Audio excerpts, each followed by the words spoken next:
Yes. So this works. And what is that concept where there's a hierarchy? What is that philosophy they believed in? The natural hierarchy. Either countries, they're obsessed by race, then so race, or social Darwinism. And also, one thing about these authoritarian leaders, it's very what? What? Yeah, I do this. Masculinity. That's the creepy. Yeah.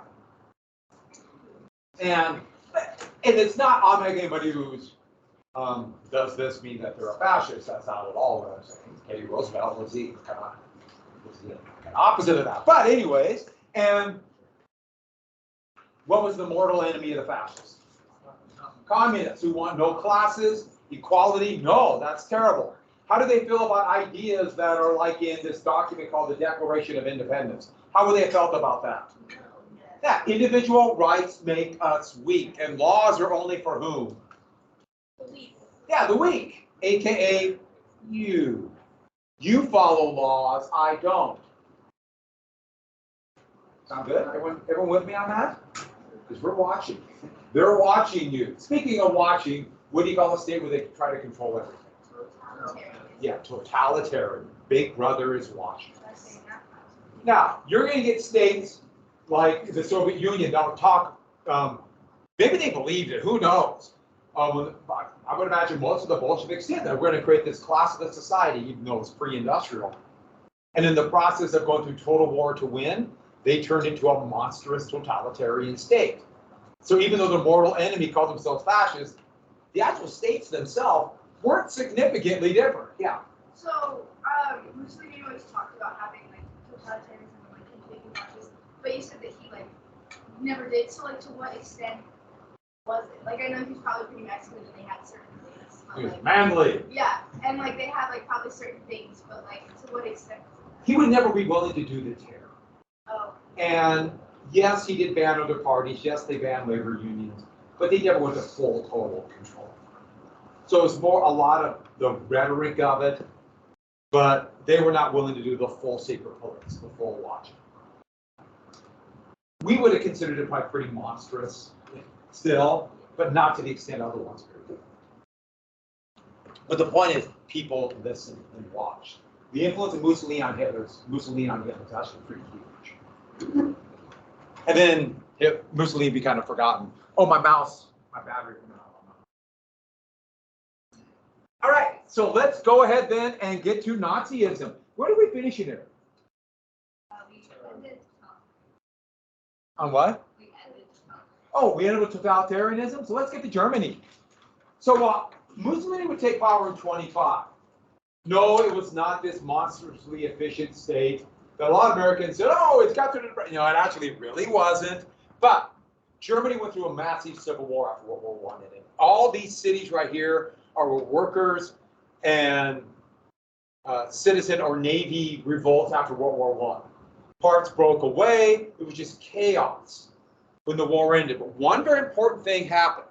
After the war, this persistent myth that the army was never really defeated and marched home in good order. And these pictures are them marching back in November 1918. Actually, it looks kind of like a raffle, but they still had their uniforms. They marched in order. Basically, the German general said, if you march home, we'll just let you go. Just get back to your local towns where your regiment was mustered, and you can just go home. So that's what they did. And so it gave this myth that they weren't really defeated. And as years went by, the stories went from being this relative, this kind of discipline's breaking down to this army marched home in good order and they were never beaten on the battlefield. And somebody who, for example, was injured in a mustard gas attack a few months before the armistice, who's in a hospital, that myth is going to be persistent with him. Because when he was injured, the army was still in good shape in Belgium. That guy's name is Adolf Hitler, for example. He's just one example. So he remembered that we weren't really beaten. And nobody likes to admit that they were beaten in that way. And so, in the civil war that ensued in Germany afterwards, these veterans would form these militia. and they would battle communist uprising, right-wing uprisings, and they couldn't be in the German army anymore. So you had this communist versus right-wing. There was an attempted coup by communists called the Spartacus Rebellion, attempted coup by right-wing ultranationalists called the Cap Rebellion. 1919 must have just been unreal in Germany. So these free corps were these militia that fought in the streets. They're soldiers. They marched home with all their gear, so they still had their weapons. They still had their helmets. They still had their uniforms, some ammunition. That's bloody fighting in Berlin, right there. I think this is Hamburg, actually. They still have their officers, but they couldn't be in the German army anymore. So you've probably seen this cross right here. It's called the Maltese Cross. In World War I, that became to symbolize the German forces. They would put that on their equipment. Here's an old British tank that was captured and now being used by the German army, but they couldn't have this cross technically because the German army was supposed to be eliminated. So they started putting other crosses on it, like this armored car. They put like a diagonal cross and a like skull and crossbones, or just different crosses in the German army to imply they're not really German soldiers. While this is going on, there are still Allied forces occupying here to enforce the armistice. So they didn't want to look like these were German soldiers fighting in the street. So think about all kinds of different crosses that these veterans had. Here's a cross you might have seen before, the swastika. It was just a cross used to signify they were no longer in the German army. The swastika was used a lot, especially in Central and Eastern Europe. It's one of the big religious symbols for the Orthodox Church. And so it's just a cross. It didn't mean anything necessarily, but they're wearing it to signify their free corps. And that is why the National Socialists would take it. They would take the swastika as their symbol to remember back to the free corps when they put down the communist revolt and to try to appeal to veterans. That's why Hitler wore his mustache. He kept that trench mustache, like a little mustache, to appeal to veterans of World War I. So that's where that comes from. If you ever hear anybody say, and every once in a while you'll see this, especially on weird shows on the History Channel or something like that, the inner mystical meaning of the swastika. No, it was just a pragmatic move to try to appeal to veterans. And then they try to turn it into something else.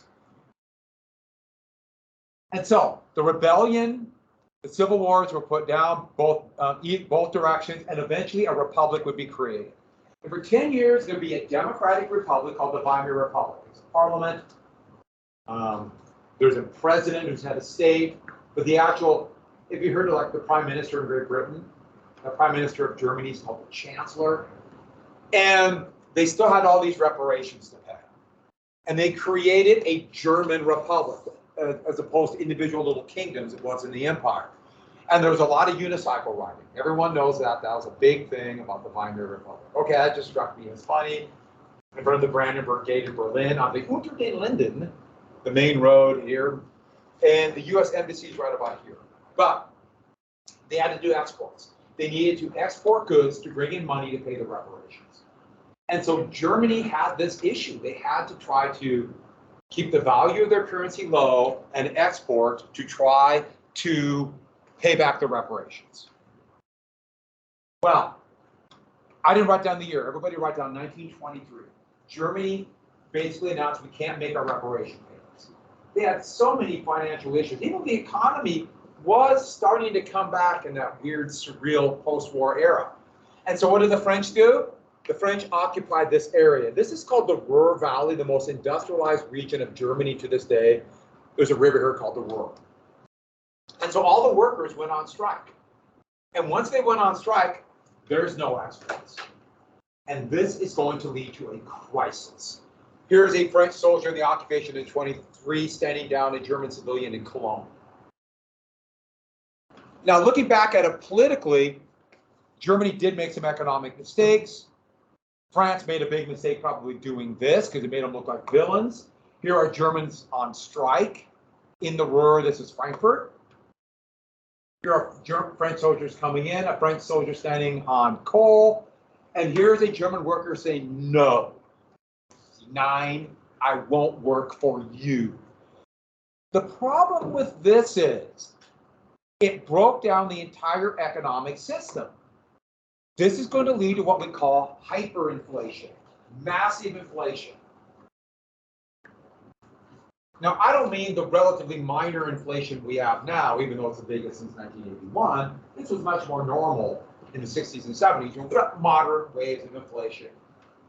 It's probably going to go down, but I don't know how much. Most of it right now is triggered by oil prices. We know they are. It's moderating, so we'll see. But anyway, we're talking, 100% every day by August of 1923. Inflation just exploded. This is the number of German marks required to buy $1. They already had a pretty inflated currency, and then look what happened. Anybody want to guess that number? Is that a trillion? We have million, billion, trillion. What's after trillion? Huh? Big. Bazillion. Yeah. Yeah. So what does it say about the marks? They're worth basically what? Nothing. Nothing. The whole economic system broke down. Why? Well, with no exports, there's no tax revenues. And if a government can't collect tax, that means the value of their currency is meaningless. If people do not believe that the government has the power to tax, to show the value of currency, our currency is valuable because we collect taxes in it, it breaks down everything. Now, it wasn't the German debt. Debt doesn't do that. It's tax that does this. Well, the same thing. See the same thing with the system of taxation, and the government broke down in Zimbabwe in the 1807. Get my years right. 1990s, and they had hyperinflation. Happened in Venezuela about 4 years ago. Their system of taxation just broke down. Basically, what it means is that the government can't control their own currency. And once that happened, Germany had no choice, since no one trusted the money and they needed to pay back, whether it be reparations or anything else, they had to inflate the currency by printing more money. And what happened when you print money? The value drops to almost nothing. And one really important thing about this, it's going to lead to expectations of inflation. If you believe prices are going up tomorrow, you'll be more likely to buy today. And that sets up a wave of people doing this.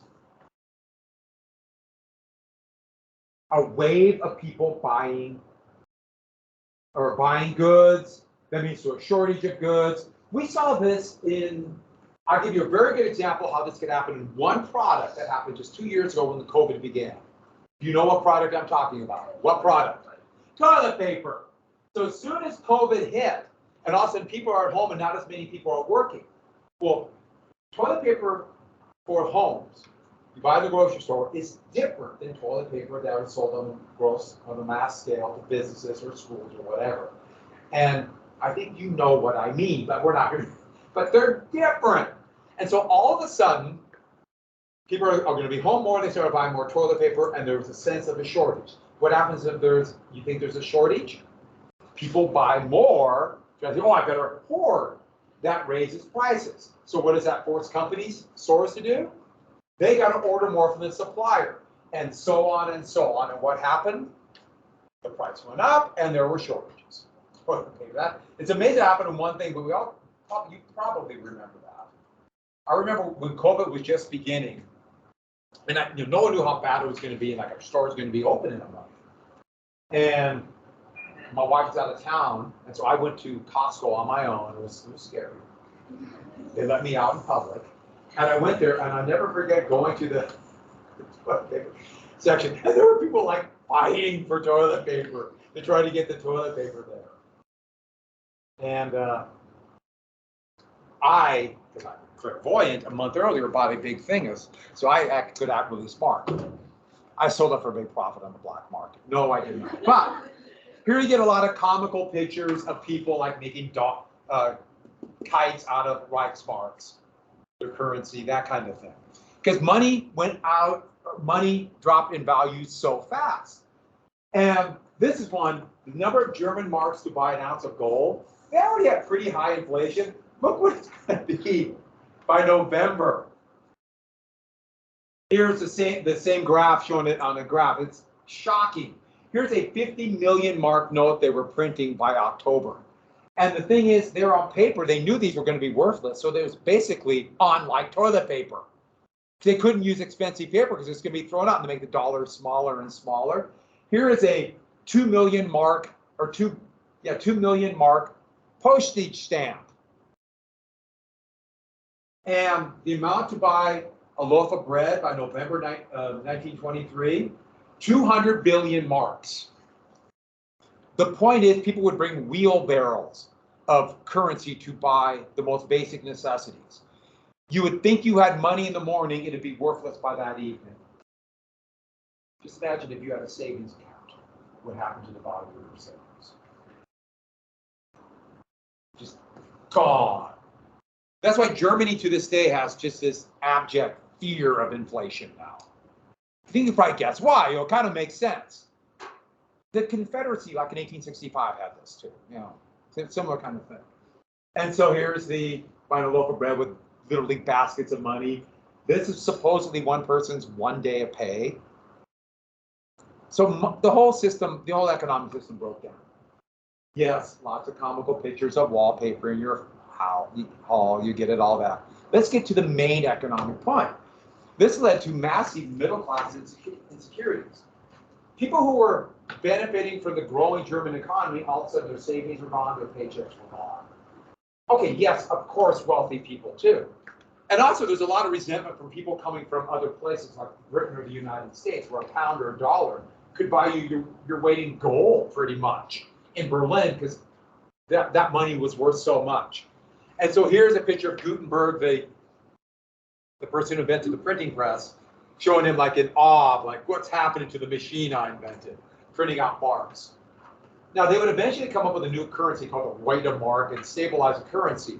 And that's them burning the old marks, about ready to burn them. That's a Berlin police officer. I like the little hats. They still wear those in these kind of formal occasions. But that brings us to a man by the name of Adolf Hitler. Hitler, this is how he would come on the national stage. So when Hitler got out of the hospital, the war was over, there's kind of raging civil war. He would actually join the socialist government of Bavaria that lasted about 6 months, and then would fight against it in the Free Corps. So Hitler really didn't know what he was. He knew there were certain people he didn't like, he had a lot of resentment after the war. But when he joined the Free Corps, an officer, a former officer, who was now in the new German police, saw talent in Hitler. Hitler was smart. He seemed to appeal to people, had this just gut understanding of how to talk to people. And they recruited him to be a spy. To be a spy, to infiltrate a right-wing German party in Bavaria called the German Workers' Party. This is his membership card. Adolf Hitler. He's a spy. Well, he was a spy. He liked it so much that he quit being a spy and stayed. And the leadership of the party saw real talent in him. So he became a spy. They changed the name from the German Workers' Party to add National Socialist. And I'll explain what the socialist meant in this fascist term in a sec. They called themselves the National Socialists. The term Nazi was an insult. If you take the first 2 letters of nationalistic for German and then the middle letters of socialistic is a ZI, you come up with Nazi. This was an insult. They didn't call themselves Nazis. They called themselves National Socialists. But it's very much a fascist, anti-communist, anti-socialist government. And here's Hitler, and what was his great appeal? He was Austrian. He was an Austrian immigrant, so has a slightly different accent. But that made him appear like he's not a member of the elite. He's like one of us, a veteran. Thus, he kept the mustache. He kept this. As you can see, here he is right here. And a number of the men have that little mustache. I was just looking at a picture of America's greatest war hero, World War I, Alvin York, and he had a little mustache.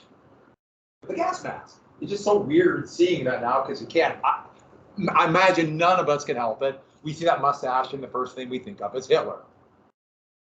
So, here are some National Socialists on the march, and they adopted the swastika and started wearing an armband to appeal to Free Corps, but to differentiate them from others. So it had no real meaning. That's Free Corps right here, adopting that symbol. advertising. And here's a few more Freikorps. That's Hitler meeting in the Hofbrauhaus, which is a big beer hall in Munich, which you can go to still to this day. If you go to the upstairs of it, there are still fascist symbols on the wall, which is kind of it's interesting and very creepy at the same time.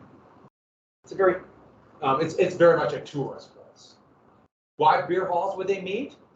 To provide these veterans, these men, you will give them beer, and it's Germany, so it's sausage and pretzel. There, us, Germany.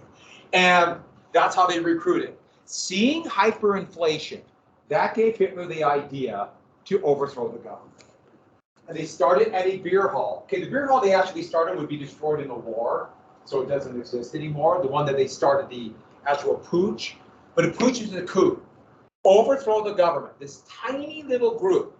They thought they could destabilize the government in Munich, and this would ripple through all of Germany. Even the decadent big city of Berlin. Nazis hated Berlin. Yes. They thought it would spread throughout Germany. Yeah, the coup. There were only a couple thousand Nazis total. And so they really thought this tiny little group could do it. And their example were the Bolsheviks, who did it with just a couple thousand Bolsheviks. But of course, that was different. That was during the war. And the real assumption was, here are all these World War I veterans driving through Munich with the expectation that the police would join them and it just would happen. And here's Hitler before it happened. And yes, he's wearing lederhosen, and that just makes me laugh so much in a dark way. That picture, I couldn't help it. I had to put that picture in there. And they got Ludendorff. Erich Ludendorff, the guy who coined the term total war, the German war hero, who was kind of going off the edge by then, they convinced him, because of his anger about the war, to become the figurehead. Remember how in the Wall Street putsch, and that's why they called it a putsch, to compare it to Nazi Germany. They went to Smedley Butler, remember that general? And so they got Ludendorff to be the figurehead. He agreed. So that's Ludendorff next to Hitler, right before they went. Now, Nazi ideology by the 1930s will make this into, here's a painting of it, this dramatic effort where the Nazis walked through Berlin and people all cheered, and then what would have happened if not for the decadent leadership? That's not what happened at all. They drove into the courthouse, the police resisted, many of the Nazis ran away. Here's out in front of the Opera House of the little chaos afterwards. Remember I showed you that picture with Hitler and the big crowd right when the war started and he volunteered? Showed you that picture? That was taken in front of this Opera House, the very same one. And if you go to Munich today, that one survived the war, so you can go there. And here are they going through the street, and look at the Nazis were over. All the leadership was arrested. They let Ludendorff go, but Hitler was arrested in charge of treason. It looked like the Nazis were done. But it went to trial, and even though the judge was not a Nazi at all, a National Socialist, he was ultranationalist, and he, sympathetic judge, gave Hitler a very, very loose sentence. He only served a month or a year and a half in prison. Here he is in Landesberg prison. He had all his associates there, including his private secretary, Rudolf Hess. And lots of dramatic pictures here. Very nationalistic, right-wing business leaders started giving Hitler some money. At the trial, he turned it into where he's on the witness stand, into propaganda, and that's how people knew about Hitler on the national stage. But I have to be very clear about it. After a year and a half, he was released from prison. There was only still a few couple thousand Nazis. Hyperinflation did not make the Nazi Party, but it made Hitler a known figure in Germany. But it's still seen as this radical. But in prison, he would dictate to Rudolf Hess his memoirs called Mein Kampf, or My Struggle. And if you ever have to read this, I've read it, and it reads like a man walking around a prison cell ranting. It is all over the place. There's no organization at all. No organization. It's really hard to read, not only for the toxic ideology, but for also just it's really hard to read. The big target is the Treaty of Versailles, but then it talks about how we were cheated and stabbed in the back, and then it berates Jews, and then it starts going in this page after page about the evils of syphilis, and then jumps back into the Versailles, then back to syphilis, and then it's all over the place. He's kind of obsessed with syphilis, and it's so hard to read. They talked about cleaning it up after he took power, and the war hit, and it never happened. So if you ever have to read this, it is. I read it for a class, and then it was pretty awful. If you go to Germany, this book is illegal, basically. Along with the swastika, it's illegal. And so let's get to the ideology. So when he came out of office, or came out of prison, he could not run for office anymore. But the German government is this. Members of parliament, they're elected, called the German Reichstag. They're elected. Whoever has the majority party, or they might have to form a coalition of a number of parties, they pick the chancellor, prime minister. And the prime minister is not elected. They're just the leader of that party. So that's the loophole that's going to get Hitler in the door. So here he is after he's released from prison, and they had these mass meetings, and you'll notice a couple, there's Hermann Goering, but this is the big church in Munich. It's still there, but it's been reconstructed. It was destroyed in the war. They gave this impression of vast numbers, but there's really no Nazis. Just a few. Until something big is going to happen. So let's get to it. This fits very much the lessons from Mussolini, but also German ideology and just anger over Versailles. Here's Germany surrounded by enemies. They can't have troops in the Rhineland. Germany's split. Their army is shrunk and humiliated. So it's all about Versailles, but let's get to the biggie, those reparations. I showed you this picture before being led to the gallows. Here is being whipped, this whole generation now, who are going to work. And you notice, this is a very important illusion. We're going in circles, working and sweating and dying and producing nothing for Germany. We're just going in circles at this mill. That's what it's saying. The reparations are done, squeezing us. And so obviously, therefore, France would be the big enemy because of this. But why did we sign it? Who made us do it? Well, the stab in the back. German is a great language and has very multiple words for all sorts of things. So what is it? Was it Durchstacheln da? The stab in the back. I mispronounce it horribly, and my nephew, who's from Germany, loves to make fun of my terrible American accent when I speak any German words. So I would do it just to make him laugh. Basically, that just means stab in the back. The German language is pretty awesome. They just kind of put words together to form even more these long common nouns. For example, the German word for paratrooper is Fallschirmjäger, which literally means soldier that fall, hunter that fall from the sky. But let me give you my favorite German word. Somebody made this sign for me a while ago. Starting to get a little weather beaten. What is it? Backflyvinggeist. This word right here, and it means a face that deserves to be punched. And that might be my favorite word. Because all of us know somebody like that, don't we? Or one of you might be that person. They just have that. They just deserve to be punched. Okay, don't punch anybody. What this meant was a stab in the back. Germany was winning. This is the myth. Yet something within Germany defeated us. So here are a couple great pictures. This is a really good one, isn't it? And you notice it's in the back, meaning somebody from within Germany killed the German army. Here it's implying businessmen and bankers, a certain type of businessman and banker, are stabbing German soldiers. I know it got a little pixelated because I expanded it, but these are German soldiers at the front. And this is a very toxic ideology.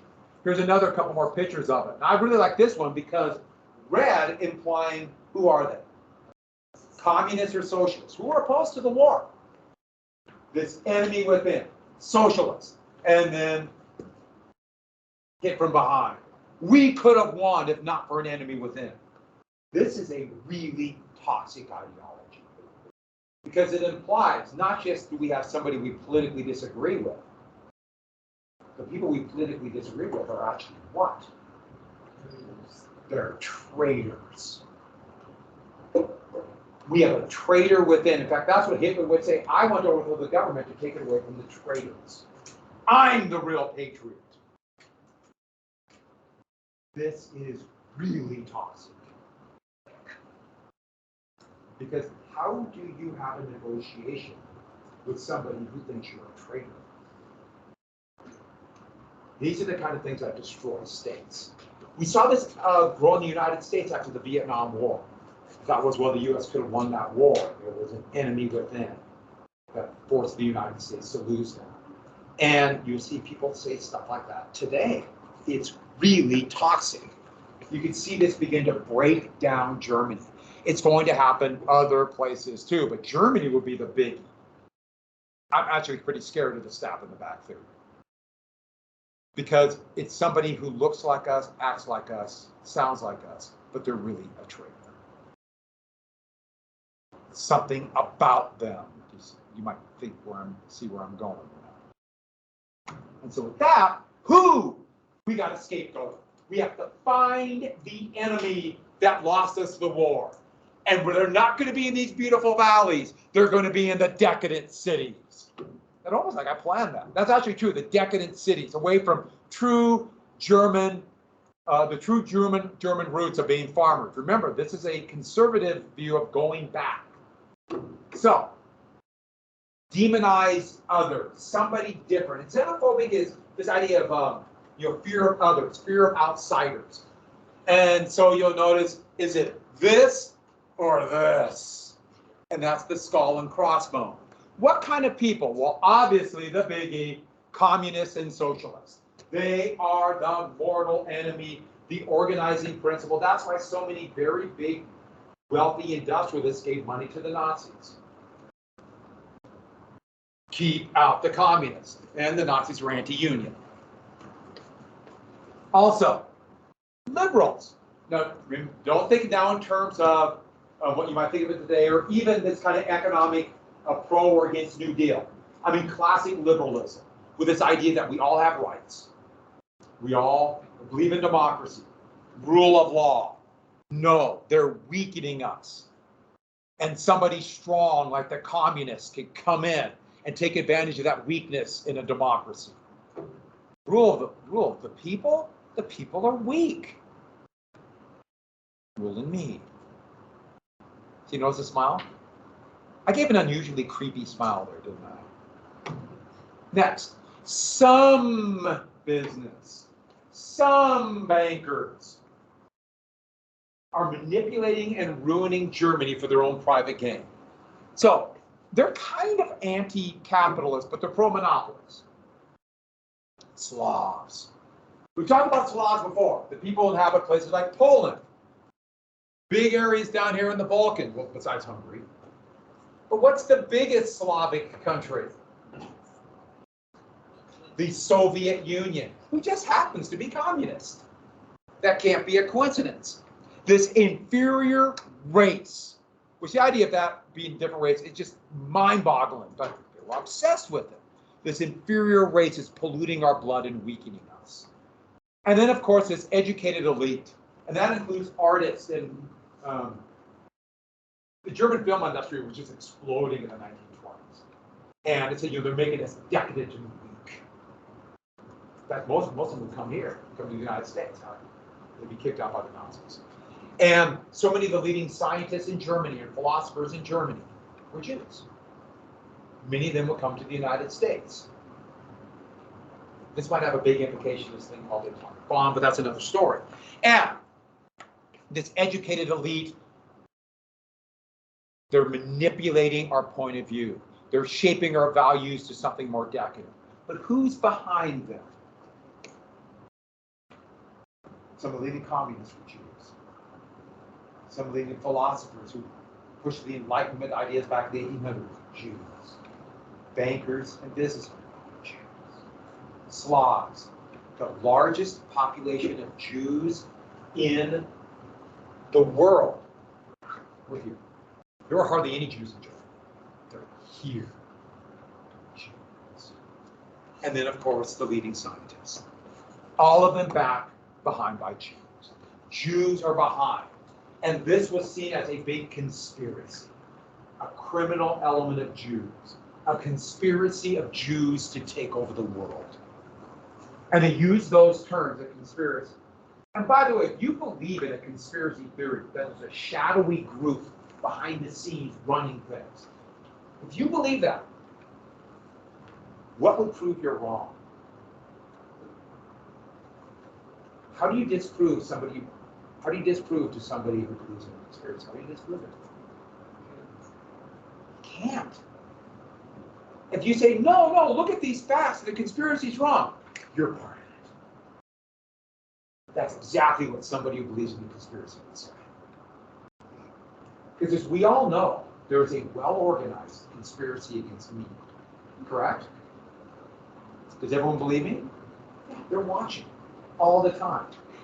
And if one of you said, that's ridiculous, no one cares about you, I would say, no, you're part of it, and you're trying to have my defenses go down.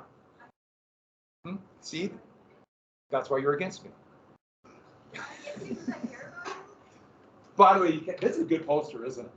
So this is during the war, but it shows the Jews really behind the Grand Coalition, the British, the Americans, and so on. Clever cartoon. Very clever. What radio priest did Hitler like? You remember his name in the United States? Father Coughlin. What car manufacturer was obsessed with a Jewish cabal that Hitler liked? Henry Ford. Ford made a lot of cars in Germany. So with that, why are they against us? Because they're jealous of our superiority. Our ethnic and racial superiority, the master race. And this is when they would go back to this fake German philosophy of German nationalism back in the 1890s. So Hitler took that and said, this proves that we are a special race of Germans with certain characteristics. Most commonly, and look at the very idealized, and you notice it's not an individual, it's an idealized Aryan. Blonde hair, blue eye. And you notice the man and woman, child, because what is the role of women? Have babies and be subservient. This fake race, but it's quite effective because it's telling them, aren't you superior? And they're jealous of your superiority. And so they look at the years after the war and the difficulties of that, even if the economy begin to pick up. And that's where that comes. And so that is where we bring out Nazi Barbie. Here is Nazi Barbie. You can't argue with this. This Nazi Barbie. And you notice the hand immediately goes up to that salute. I did not. Isn't that a little creepy? Now, one of the very ceremonial steps is called goose stepping that soldiers would do. You know what I mean by goose stepping? You know what goose stepping is? Kick your leg out like that. And march. The Germans would be known for goose stepping. Watch this.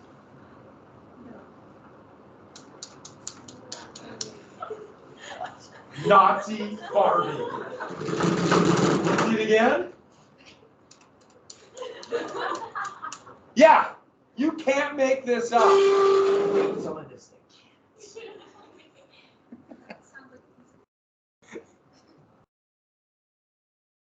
So in special, I don't know how many years ago, in special topics, we did a unit on the Cold War, and this girl made a diorama.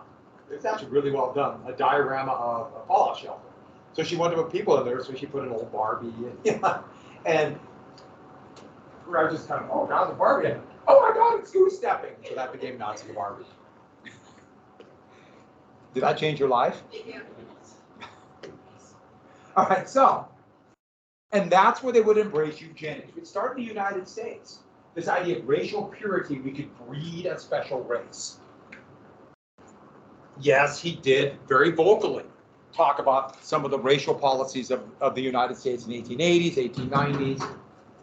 I can't emphasize this enough, and it's very awkward for me to say, because it makes me very uncomfortable, but the obsession of race all over the world, because of the changes in science and colonialism, colonialism, 1880, up through World War II, maybe a little beyond. But here is, you notice how they draw the face as that inferior, and look at the inferiors, and they draw them as kind of like,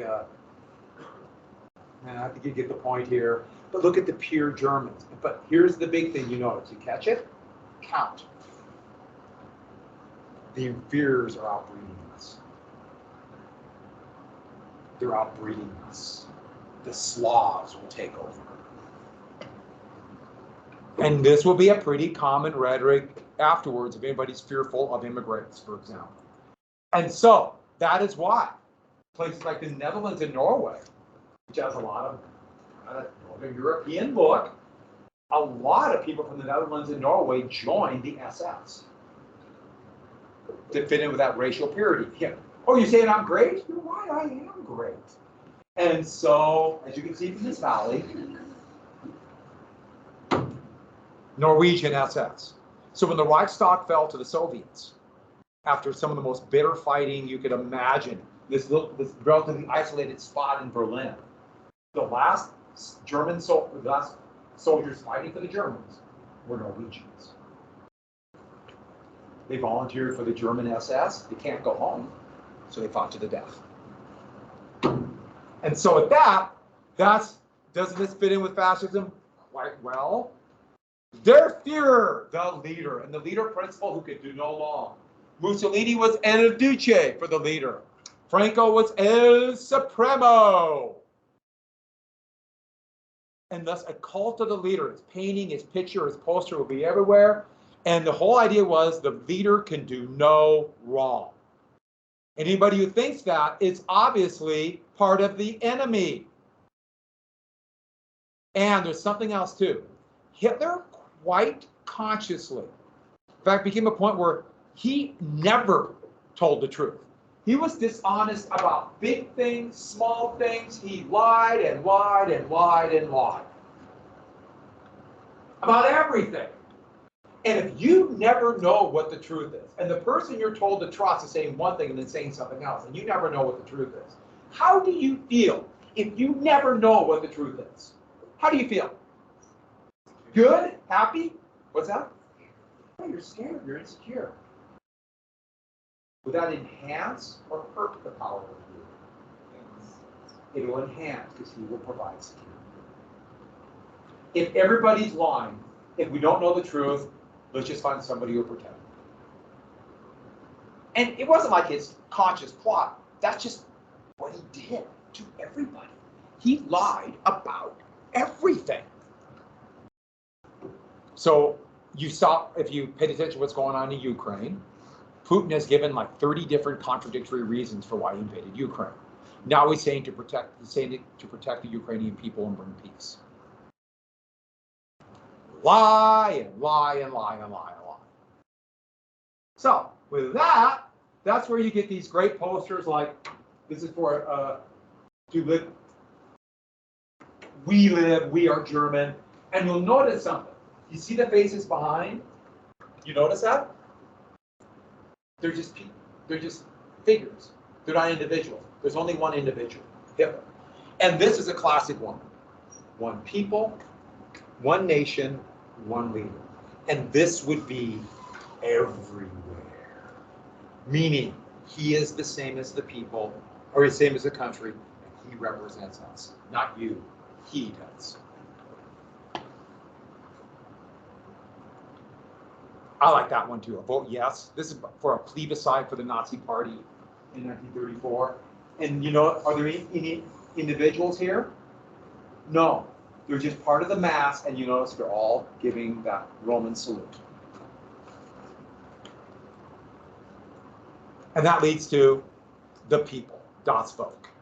Mass organizations, mass rallies. This is in Nuremberg. And the big cement stadium where they did the mass Nuremberg rallies with thousands of Nazis, still there because it's cement.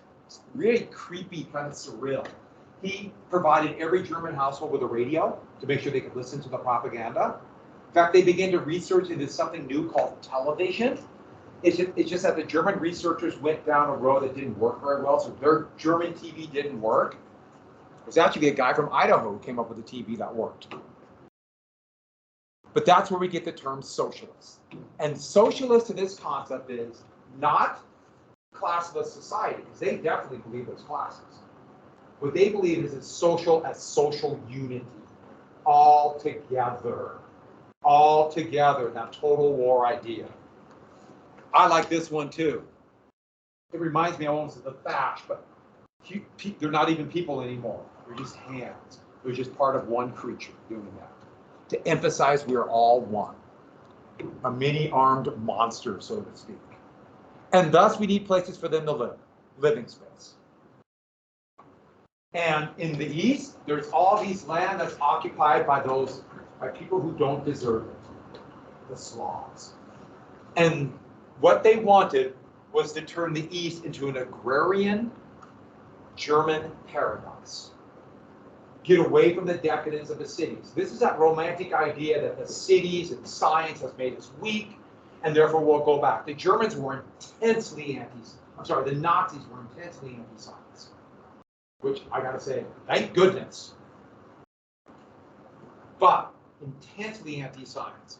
So here's showing the relatively small population in France and Britain, but they're overflowing in Germany. And this would be his justification. The Slavs are just wasting that land. Yes, Hitler spoke in his very bad knowledge of history, but still talked about what country? And they're pushing another people out of an area so they can occupy it. Hey, talk a lot about who? Good guess, but no. The United States, the American West. Now, his knowledge of history was very weak, but that's what he talked about. The United States took the land from people who didn't deserve it. We're going to do it. And this is going to be Greater Germany. This is actually Germany as it would be by 1943. They take big parts of Poland, etc. And so in 24 through 28, that's German Nazi philosophy. Last thing for today, big economic boom was going on in Germany. And then the whole world fell apart with the Depression. And two parties seem to have a solution. The Nazis and the communist socialists, who hated each other. These are citizens of Berlin picking through a garbage dump looking for food. Unemployment would be as high as 45 to 50% in Berlin. So, I think it's really important to talk about the growth of Nazism and fascism. You know about the New Deal. I just haven't going to have time to talk a lot about the war itself, but I will. We're going to learn a lot very quickly. What's due tomorrow? Are you excited for tomorrow? Please grade them. We'll do more. Next week I'll give you a practice test. Oh, in the back of the review book is a practice test. The full test. Have a good day, everybody. Right when you find work. Have a good day.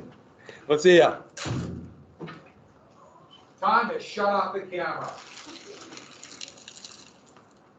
Bye-bye. I'm hungry. Okay. Thank you.